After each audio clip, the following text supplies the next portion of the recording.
दोस्तों, एक बार फिर से आप सभी का हमारे YouTube चैनल पर स्वागत है। और आज इस वीडियो ब्लॉग में मैं बात करने वाला हूँ वाराणसी शहर के मणिकर्णिका घाट के बारे में। वैसे तो बनारस में लगभग 84 घाट हैं, लेकिन उन सब में सबसे ज़्यादा प्रसिद्ध घाट है मणिकर्णिका घाट। मणिकर्णिका घाट को मोक्ष का द्वार कहा जाता है। ऐसा माना जाता है कि जिस भी व्यक्ति की मृत्यु हो जाती है और यहाँ पर अंतिम संस्कार करने के बाद वह मोक्ष को प्राप्त होता है, यानी कि जन्म और मृत्यु के चक्र से वह बाहर आ जाता है। वैसे बनारस में हर एक चीज़ प्रसिद्ध है, चाहे वो मंदिर हो, चाहे बनारस की पतली गलियाँ हो, चाहे वो गंगा आरती हो, और इन्हीं में से एक प्रसिद्ध चीज़ है मणिकर्णिका घाट। आइए इसके बारे में जानते हैं, वीडियो के अंत तक ज़रूर बने रहिए। मणिकर्णिका घाट वाराणसी के सबसे पुराने घाटों में से एक है और हिंदू धर्म में पवित्र शास्त्रों द्वारा इसे अन्य घाटों में सर्वोच्च स्थान दिया गया है। ऐसा माना जाता है कि अगर यहाँ किसी व्यक्ति का अंतिम संस्कार किया जाता है तो उसे तुरंत मोक्ष की प्राप्ति हो जाती है, अर्थात वह जीवन और मृत्यु के चक्र से बाहर आ जाता है।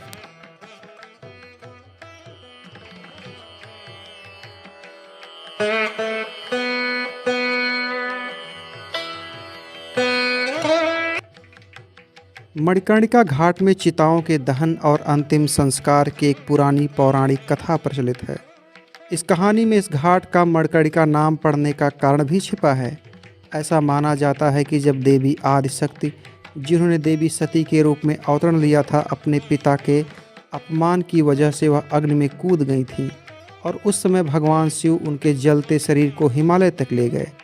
उस समय भगवान विष्णु ने भगवान शिव की दुर्दशा को देखकर अपना सुदर्शन चक्र देवी आदिशक्ति के जलते हुए शरीर पर फेंका, जिससे उनके शरीर के 51 टुकड़े हो गए।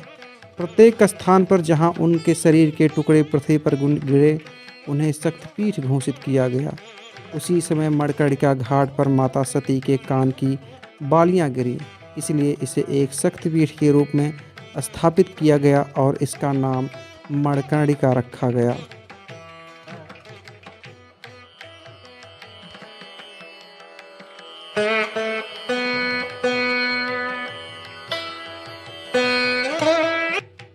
मणिकर्णिका घाट पर एक कुआं भी है, जिसे मणिकर्णिका कुंड के नाम से जाना जाता है। इसे भगवान विष्णु ने बनाया था।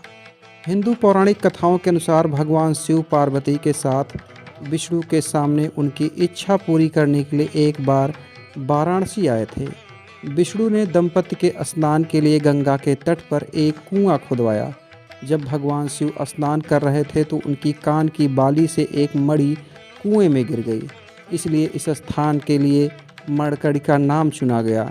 इस घाट से संबंधित एक और बात प्रचलित है कि भगवान शिव के कान का मणि उस समय नीचे गिर गया जब वह उग्र रूप से तांडव कर रहे थे और उसी से इस घाट का निर्माण हुआ।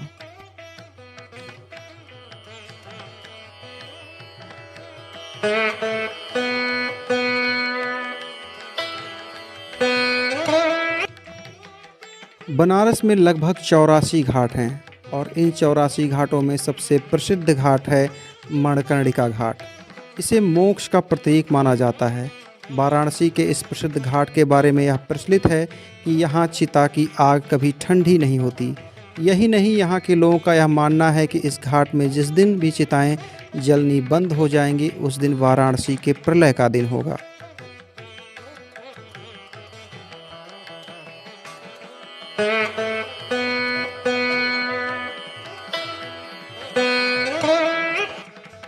जब भी आपको कभी वाराणसी जाने का, घूमने का मौका मिले तो आप मणिकर्णिका घाट ज़रूर जाएं।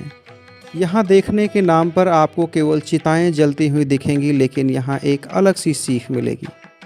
अंत में मनुष्य कितना भी परेशान हो ले, कितनी भी धन संपदा बना ले, लेकिन उसके जीवन का अंत इसी तरह होना है, यानी कि जल के राख हो जाना है। इसलिए धार्मिक कार्यों में लिप्त रहें, अच्छा कार्य करें, अच्छे संबंध बनाएं और लोगों के साथ अच्छा व्यवहार रखें। यह वीडियो आपको कैसा लगा, इसके बारे में ज़रूर बताएं। कमेंट बॉक्स में कमेंट करें। धन्यवाद।